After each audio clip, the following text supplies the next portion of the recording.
नमस्कार, मैं हूं आपके साथ लकी मौर्य और आप देख रहे हैं ITFD मीडिया। ITFD मीडिया में आप सभी दर्शकों का स्वागत है।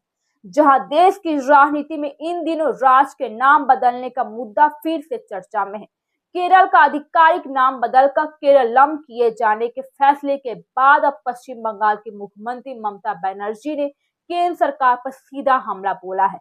ममता बनर्जी ने आरोप लगाया कि पश्चिम बंगाल का नाम बदलकर बांग्ला करने का प्रस्ताव वर्षों से केंद्र के पास लंबित पड़ा है, लेकिन केरल के प्रस्ताव को तुरंत मंजूरी दे दी गई। उन्होंने इस केंद्र की अनदेखी और राजनीतिक भेदभाव का उदाहरण बताया। आइए पूरा मामला विस्तार से समझते हैं। दरअसल पश्चिम बंगाल विधानसभा चुनाव में 2018 से अब तक 3 बार राज्य का नाम बदलकर बांग्ला करने का प्रस्ताव पारित कर चुकी है और राज्य सरकार का तर्क है कि वेस्ट बंगाल नाम ऐतिहासिक परिस्थितियों का परिणाम है जो देश के विभाजन के समय से पड़ा था और आज भी जब ईस्ट बंगाल नाम से कोई राज्य अस्तित्व में नहीं है तो वेस्ट शब्द का औचित्य क्या है।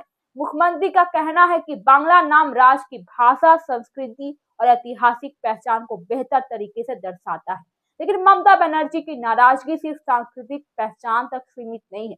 उन्होंने एक कार्यक्रम में कहा कि वेस्ट बंगाल नाम की वजह से राज्य को देश भर में अल्फाबेटिकल ऑर्डर में हमेशा अंत में रखा जाता है, चाहे वो परीक्षाओं के इंटरव्यू में हो, वे राष्ट्रीय और बैठकों हो या औपचारिक कार्यक्रम हो। उन्होंने कहा कि हमारे छात्र जब भी परीक्षा या इंटरव्यू में जाते हैं तो उन्हें आखिर में बुलाया जाता है।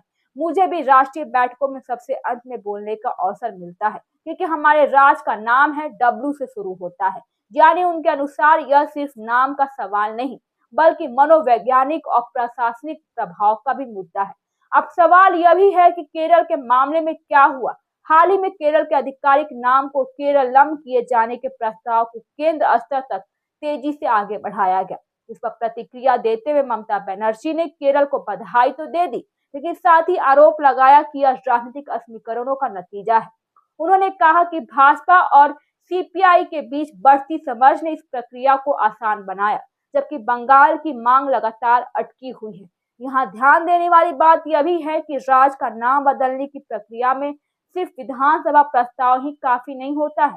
इसके लिए केंद्र सरकार की मंजूरी और संसद में विधेयक पारित होना जरूरी होता है। ममता बनर्जी ने दावा किया कि उन्होंने कई बार प्रधानमंत्री नरेंद्र मोदी और गृह मंत्री अमित शाह से इस मुद्दे पर बात की, लेकिन कोई भी ठोस प्रगति नहीं हुई। उन्होंने केंद्र पर एंटी बंगाली रवैया अपनाने का आरोप भी लगाया। राजनीतिक विश्लेषकों का मानना है कि नाम परिवर्तन का मुद्दा सिर्फ प्रशासनिक नहीं है बल्कि भावनात्मक और सांस्कृतिक भी होता है। बांग्ला नाम से राज्य की पहचान सीधे भाषा और क्षेत्रीय अस्मिता से जुड़ती है और ऐसे समय में यह मुद्दा चुनावी राजनीति में भी अहम भूमिका निभा सकता है, खासकर 2026 के विधानसभा चुनाव से पहले। और दूसरी ओर केंद्र सरकार की ओर से अब तक इस मामले पर कोई ताजा आधिकारिक प्रतिक्रिया सामने नहीं आई है। पहले यह तर्क दिया जाता था कि नाम परिवर्तन की प्रक्रिया जटिल होती है और विभिन्न संवैधानिक पहलू पर विचार करना पड़ता है। अब बड़ा सवाल यही है, क्या पश्चिम बंगाल का नाम सचमुच बांग्ला होगा? क्या केंद्र और राज्य के बीच इस मुद्दे पर सहमति बन पाएगी या फिर यह भी केंद्र बनाम राज्य की राजनीति का एक और अध्याय बनकर रह जाएगा? फिलहाल इतना तो तय है कि केरलम के फैसले ने बंगाल में नाम परिवर्तन की बहस को फिर से जिंदा कर दिया है और आने वाले दिनों में यह मुद्दा और भी गर्मा सकता है।